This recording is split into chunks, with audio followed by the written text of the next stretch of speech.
वाडी बने दी परेशान नहीं होने दी लोड़।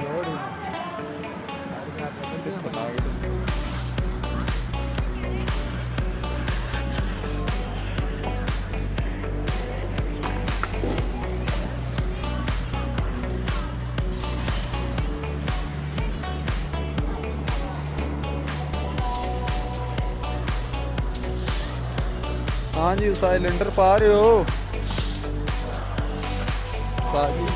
पा दिता है सिलेंडर। काम तो बड़ा सोहना हो रहा वे जेड़ा गप्पा सट्टिया जे दा की मकसद है एदा ए जेड़ा वे आ की जुगाड़ लाया जे ਨਾਲ ਬਾਅਦ में घाट पाया डाउन बाद एक बार देखा उसके बाद में ये फिर बाद में सीटा उसमें हो जाएंगे। अच्छा जी इस बात से